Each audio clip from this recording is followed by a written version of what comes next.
Morning students. In the previous class we learned about basics of microprocessor. Today we are going to learn about characteristics of microprocessor. So என்னென்ன characteristics இருக்கு அப்படினு பார்க்கலாம்.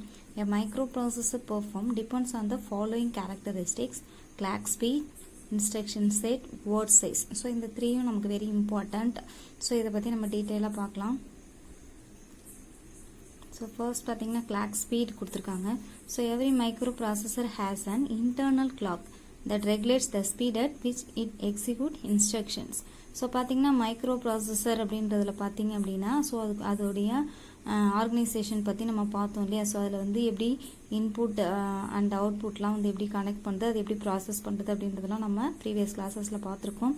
So இந்த micro ப்ராசஸருக்குள்ளே பார்த்தீங்கன்னா internal clock ஒன்று இருக்கும், ஓகேவா. So அதுதான் வந்து அதோடைய ஸ்பீடை வந்து என்ன பண்ணும் அப்படின்னா வந்து மெஷூர் பண்ணும், ஓகேவா. ஸோ அது எவ்வளோ ஸ்பீடில் ஒர்க் ஆகுது அப்படின்றத அந்த இன்டர்னல் கிளாக் வச்சு தான் நம்ம கால்குலேட் பண்ணுவோம். So it execute instruction. So இது ஏன் யூஸ் பண்ணுறோம் அப்படின்னா அது எவ்வளோ இன்ஸ்ட்ரக்ஷன்ஸை எக்ஸிக்யூட் பண்ணுது அப்படின்றது இந்த இன்டர்னல் கிளாக்கை வச்சு தான் நம்ம கால்குலேட் பண்ணிப்போம், okay. The speed which the micro processor execute instruction is called the clock speed. So இப்போ பார்த்தீங்க அப்படின்னா அதோடைய ஸ்பீடை வந்து நம்ம எப்படி மெஷூர் பண்ணுறது அப்படின்னு சொல்லியிருக்காங்க. Microprocessor execute instructions is called clock speed. So பார்த்தீங்கன்னா ஒரு பர்டிகுலர் இன்ஸ்ட்ரக்ஷன்ஸை எவ்வளோ டைம் எடுத்துக்கிட்டு அது எக்ஸிக்யூட் ஆகுதோ அதுதான் வந்து அதோடைய கிளாக் ஸ்பீட் அப்படின்னு சொல்கிறோம், ஓகே. அப்போ கிளாக் ஸ்பீடை வந்து நம்ம எப்படி மெஷூர் பண்ணலாம் அப்படின்னு பார்க்கலாம்.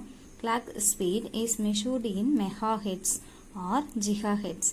ஸோ அதோடைய ஸ்பீடை வந்து நம்ம மெஷூர் பண்ணுறதுக்கு பார்த்தீங்கன்னா மெகா ஹெட்ஸ் அண்ட் ஜிகா ஹெட்ஸை நம்ம யூஸ் பண்ணுவோம். இது ஷார்ட்டாக MHz GHz அப்படின்னு சொல்லலாம், ஓகே. இதான் வந்து கிளாக் ஸ்பீட். நெக்ஸ்ட் பார்த்தீங்கன்னா இன்ஸ்ட்ரக்ஷன் செட். ஸோ இதை வந்து செகண்ட் கேரக்டராக நம்ம கொடுத்துருக்காங்க. ஸோ இன்ஸ்ட்ரக்ஷன் செட் அப்படின்னா என்னன்னு பார்க்கலாம். A command which is given to a computer to perform an operation and data is called an instruction. So என்ன சொல்லியிருக்காங்க பாருங்க, a command which is given to a computer. So நாம் என்ன instructions வந்து computer கொடுக்குறோமோ ஸோ அதை வந்து அது எடுத்துக்கிட்டு ஸோ அது வந்து அதுக்கான ஆப்ரேஷன்ஸ் என்ன அப்படின்றத அது பெர்ஃபார்ம் பண்ணும், ஓகே. ஸோ அந்த மாதிரி நம்ம கொடுக்குற அந்த இன்ஸ்ட்ரக்ஷன்ஸை தான் நம்ம என்னன்னு சொல்கிறோம் அப்படின்னா இன்ஸ்ட்ரக்ஷன் செட் அப்படின்னு சொல்கிறோம், ஓகே. இதை பாருங்க, command which is given to A computer to perform an operation and data. So நம்ம கொடுக்குற அந்த டேட்டாஸ் எடுத்துகிட்டு தான் அது வந்து பெர்ஃபார்ம் பண்ணும், என்ன பண்ணணுமோ அந்த ஆப்ரேஷன்ஸை பண்ணும். அதுதான் நம்ம இன்ஸ்ட்ரக்ஷன் சொல்கிறோம். நம்ம கொடுக்குற அந்த டேட்டாஸ் இன்புட்ஸை தான் இன்ஸ்ட்ரக்ஷன் சொல்கிறோம். Next many set of machine level instructions that a microprocessor is designed to execute is called as an instruction set. So இந்த மாதிரி நம்ம குரூப் ஆஃப் இன்ஸ்ட்ரக்ஷன்ஸ் கொடுக்குறோம் இல்லையா. ஸோ அதை எடுத்துகிட்டு அது மைக்ரோ ப்ராசஸர் என்ன பண்ணும் அப்படின்னா எக்ஸிக்யூட் பண்ணும். அதான் வந்து நம்ம இன்ஸ்ட்ரக்ஷன் செட் அப்படின்னு சொல்லுவோம். This instruction set carries out the following types of operations. So என்னென்ன பார்த்தீங்கன்னா கீழே பார்த்தீங்கன்னா நிறைய கொடுத்துருக்காங்க. ஸோ இதை ஃபாலோ பண்ணி தான் இந்த இன்ஸ்ட்ரக்ஷன் செட்ஸ் எல்லாமே ஒர்க் ஆகுது அப்படின்னு சொல்கிறாங்க. இதை ஃபர்ஸ்ட் பாருங்கள் டேட்டா ட்ரான்ஸ்ஃபர், ஓகேவா. ஸோ நாம் கொடுக்குற டேட்டாஸை வந்து அது எப்படி ட்ரான்ஸ்ஃபர் பண்ணுது அப்படின்றதான் வந்து டேட்டா ட்ரான்ஸ்ஃபர் அப்படின்றது. Next arithmetic operations. ஸோ இது வந்து ALU பார்த்தீங்க அப்படின்னா இந்த அரித்மெட்டிக் ஆப்ரேஷன்ஸ் எல்லாமே அது ஃபங்க்ஷன் பண்ணும். ஸோ இது அரித்மெட்டிக் அப்படின்னா addition, subtraction, multiplication, division, so இது எல்லாமே பண்ணும். லாஜிக்கல் ஆப்ரேஷன்ஸ்னால் லாஜிக்கல் மெத்தட்ஸ் பார்த்தோம் இல்லையா. ஸோ அதை எல்லாமே அது ஆப்ரேட் பண்ணும். இதுவும் பார்த்தீங்கன்னா ALU தான் பண்ணும். நெக்ஸ்ட் வந்து கண்ட்ரோல் ஃப்ளோ. ஸோ இந்த கண்ட்ரோல் ஃப்ளோ பார்த்தீங்க அப்படின்னா கண்ட்ரோல் யூனிட் பண்ணும். Next input or output. So input devices and output devices, okay. So இதெல்லாம் எடுத்துகிட்டு தான் நம்ம கொடுக்குற இன்ஸ்ட்ரக்ஷன்ஸ் எல்லாமே எடுத்துகிட்டு போயிட்டு ஸோ நம்ம எதிர்பார்க்கக்கூடிய அந்த ஃபங்க்ஷனை அது ஒர்க் அவுட் பண்ணி நமக்கு அவுட்புட்டை நமக்கு டிஸ்பிளே பண்ணும், ஓகேவா. ஸோ நெக்ஸ்ட் பார்த்தீங்கன்னா word size, okay. So word size very important, தனியாக 3 மார்க்கில் கூட கேட்பாங்க. The number of bits that can be processed by a processor in a single instruction is called its word size. So என்ன பாருங்கள், the number of bits. So நம்ம ஒரு particular instruction கொடுக்குறோம் அப்படின்னா அந்த இன்ஸ்ட்ரக்ஷனை மைக்ரோ ப்ராசஸர் எடுத்துகிட்டு ஸோ அதை வந்து ப்ராசஸ் பண்ணுது இல்லையா. அப்படி ப்ராசஸ் பண்ணும்போது அதில் எத்தனை பிட்ஸ் இருக்குது, நம்பர் ஆஃப் பிட்ஸ் அப்படின்னு சொல்லியிருக்காங்களா. அதில் அந்த டேட்டாஸ் எடுத்துகிட்டு அது ப்ராசஸ் பண்ணும்போது அதில் மொத்தமாக எத்தனை பிட்ஸ் இருக்குது அப்படின்னு செக் பண்ணும். ஸோ அதுதான் வந்து அதோடைய வேர்ட் சைஸ் அப்படின்னு நம்ம சொல்லுவோம், ஓகேவா. அப்போ word size determines the amount of RAM that can be accessed by a microprocessor at one time and the total number of pins onto the microprocessor. So word size அப்படின்றது என்ன சொல்லியிருக்காங்கன்னா amount of RAM அப்படின்னு சொல்லியிருக்காங்க. ரேம்னா random access memory primary memory அப்படின்னு பார்த்தோம் இல்லையா அதுதான். ஓகே, ஸோ அதில் தான் நம்ம என்ன பண்ணுறோம் அப்படின்னா நம்ம கொடுக்குற இன்ஸ்ட்ரக்ஷன்ஸ் எல்லாமே போய்ட்டு ஸ்டோர் ஆகும். ஸோ அது வந்து மைக்ரோ ப்ராசஸர் என்ன பண்ணணும்னா எடுத்து அதை வந்து ப்ராசஸ் பண்ணணும். ஓகே, ஸோ அந்த மாதிரி யூஸ் பண்ணுறதுக்கு பார்த்தீங்கன்னா டோட்டல் நம்பர் ஆஃப் பின் அந்த மைக்ரோ ப்ராசஸர் மொத்தம் எத்தனை பின் இருக்குது அப்படின்றத அதை பொறுத்து தான் அமையும். அப்போ என்னென்ன டைப் ஆஃப் பின் இருக்குது அப்படின்றத நம்ம அப்புறம் பார்க்கலாம். Total number of input and output pins in turn determine the architecture of a microprocessor. So ஒரு மைக்ரோ ப்ராசஸர் இப்போ 4 பிட் மைக்ரோ ப்ராசஸர் அப்படின்னா 2 பிட் வந்து இன்புட் ஆகும், 2 பிட் வந்து அவுட்புட்டாகவும் எடுத்துக்கும். ஓகே, ஸோ அந்த மாதிரி தான் எடுத்துகிட்டு வந்து அது எக்ஸிக்யூட் ஆகும். ஓகே, ஸோ இதான் வந்து வேர்ட் சைஸ் அப்படின்றது. ஸோ இப்போ பார்த்தீங்கன்னா the first commercial microprocessor Intel 4004 is a 4-bit processor. So நம்ம ஏற்கனவே பார்த்தோம் இல்லையா ஃபர்ஸ்ட் மைக்ரோ ப்ராசஸர் எது அப்படின்னு பார்த்தீங்கன்னா 4004. ஸோ இதில் எத்தனை பிட் இருக்கும் அப்படின்னு பார்த்தீங்கன்னா 4 பிட். ஸோ இது அடிக்கடி 1 மார்க்கில் கேட்பாங்க.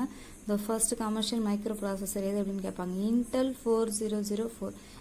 அது வந்து இன்டெல் கம்பெனி தான் வந்து அதை வந்து ஃபர்ஸ்ட் இன்ட்ரடியூஸ் பண்ணாங்க. ஸோ அதனால தான் வந்து அதுக்கு Intel 4004 அப்படின்ற நேம் இருக்குது. Okay, it has 4 input pins and 4 output pins. So இதில் மொத்தமாக எத்தனை பின் இருக்கும் அப்படின்னு பார்த்தீங்கன்னா 8 பின்ஸ் இருக்கும். ஸோ இதில் 4 input pins and 4 output pins. இதோ இங்கே பார்த்தீங்கனாலே உங்களுக்கே தெரியும். ஸோ பாருங்கள் 1 2 3 4 5 6 7 8 இதுதான். ஓகேவா, ஸோ இதான் இதில் வந்து 4 input பின்ஸும் 4 output பின்ஸும் இருக்கும். ஓகே, இதுதான் சொல்லியிருக்காங்க. Number of output pins is always equal to the number of input pins.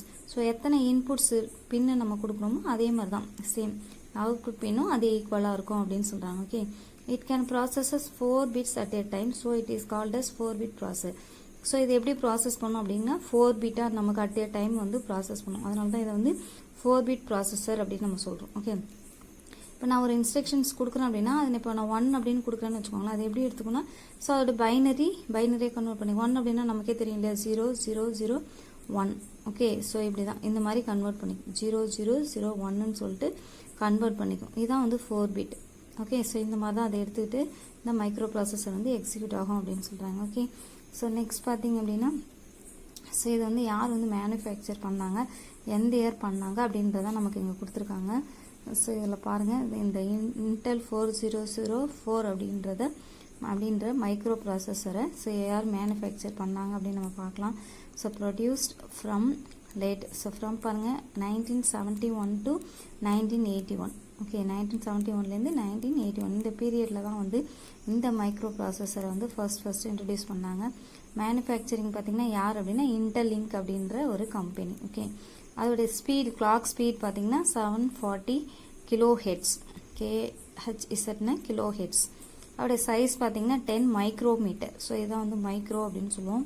Micro processor அப்படின்றதே நம்ம இப்படி தான் ஷார்ட்டாக சொல்லுவோம். ஓகே, ஸோ வந்து இதான் வந்து அதாவது மைக்ரோமீட்டர் அப்படின்னு சொல்கிறோம். நெக்ஸ்ட் இதில் டிரான்சிஸ்டர்ஸ் பார்த்திங்கன்னா 2300 டிரான்சிஸ்டர்ஸ் இருக்கும். இதோடைய டேட்டா வித் வந்து 4 பிட். ஏற்கனவே நான் சொன்னேன் 4 பிட்னு. பேக்கேஜில் பார்த்திங்கன்னா 16 பின் இருக்கும் அப்படின்னு சொல்கிறாங்க. Okay, so Intel ink released many micro processor like Intel 8085 which is an 8-bit processor. So Intel பார்த்தீங்கன்னா ஃபர்ஸ்ட் வந்து 4004 அப்படின்ற மைக்ரோ ப்ராசஸர் வந்து ஃபர்ஸ்ட் வந்து இன்ட்ரடியூஸ் பண்ணாங்க. நெக்ஸ்ட் என்ன பண்ணாங்கன்னா ஸோ அதை விட இன்னும் கொஞ்சம் ஸ்பீடாக இருக்கணும் அப்படின்னு சொல்லிட்டு ஒரு 8-bit ப்ராசஸரை வந்து டெவலப் பண்ணாங்க. இந்த 8-bit ப்ராசஸருடைய நேம் என்ன அப்படின்னா Intel 8085. ஸோ இது எல்லாமே வெரி இம்பார்ட்டன்ட். 1 மார்க்கில் கேட்பாங்க, நோட் பண்ணிக்கோங்க. 8-bit processor. Next Intel 8086 which is 16-bit processor and so on.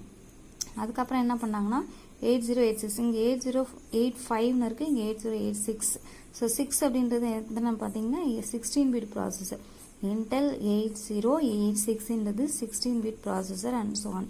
Currently, most of the microprocessor use 32-bit or 64-bit architecture. So இப்போ பார்த்தீங்க அப்படின்னா நம்ம வந்து அதிகமாக யூஸ் பண்ணுற கம்ப்யூட்டர்ஸ் எல்லாமே 32-bit or 64-bit arch. So அந்த அளவுக்கு தான் மைக்ரோ ப்ராசஸர் நம்ம யூஸ் பண்ணுவோம். அது மாதிரி தான் அதோடைய ஆர்கிடெக்சரை டிசைன் பண்ணியிருக்காங்க. ஓகே, ஸோ இதான் வந்து மைக்ரோ ப்ராசஸருடைய ஷேப். ஓகே, ஸோ இந்த மைக்ரோ ப்ராசஸர் என்னென்ன பார்த்துருக்கோம் அப்படின்னா Intel 4004 தான் ஃபர்ஸ்ட் கமர்ஷியல் மைக்ரோ ப்ராசஸர் அப்படின்னு பார்த்தோம். இது வந்து 4 பிட் தான் இதில் இருக்கும் அப்படின்னு சொல்லியிருக்கேன். இது 4-bit ப்ராசஸர் அப்படின்னு சொல்லுவோம். Intel 8085 அப்படின்றது 8-bit processor. Intel 8086 16-bit processor. அடுத்தது இது மாதிரி இன்னும் நிறைய மைக்ரோ ப்ராசஸர்லாம் கொண்டு வந்திருக்கோம். ஸோ இப்போ நம்ம யூஸ் பண்ணுற மைக்ரோ ப்ராசஸர் எல்லாமே 32 bit and 64 bit. So 64 bit use பண்ணக்கூடிய மைக்ரோ ப்ராசஸரோடைய ஸ்பீட் பார்த்திங்கன்னா ஸோ வந்து ரொம்ப ஃபாஸ்ட்டாக இருக்கும். ஸோ ஈஸியாக அதோடைய ஒர்க் முடியும். அதுவே நம்ம 32 பிட் யூஸ் பண்ணோம் அப்படின்னா 64 பிட் அளவுக்கு நம்ம டேட்டா கொடுக்கும்போது அதை என்ன பண்ணோம் அப்படின்னா அதை 2 ஜாபாக அசைன் பண்ணிவிட்டு அதை எக்ஸிக்யூட் பண்ணும். அப்போ அதோடைய டைமிங் பார்த்திங்கன்னா வெரி ஸ்லோவாகிடும். ஓகேவா? ஸோ இதுதான் வந்து மைக்ரோ ப்ராசஸ் பற்றி நம்ம பார்த்தாச்சு. ஸோ இது வெரி இம்பார்ட்டன்ட். ஸோ இன்றைக்கி என்ன பார்த்தோம் அப்படின்னா கேரக்டரிஸ்டிக்ஸ் ஆஃப் மைக்ரோ ப்ராசஸர் என்னென்ன, clock speed, instruction set and word சைஸ்னால் என்ன, நெக்ஸ்ட் என்னென்ன டைப் ஆஃப் மைக்ரோ ப்ராசஸர்லாம் இருக்குது அப்படின்னு பார்த்தோம். ஓகே ஸ்டூடெண்ட்ஸ், எந்த டவுட்டாக இருந்தாலும் கேளுங்க, கிளாஸஸை ஃபாலோ பண்ணுங்கள். Okay, thank you.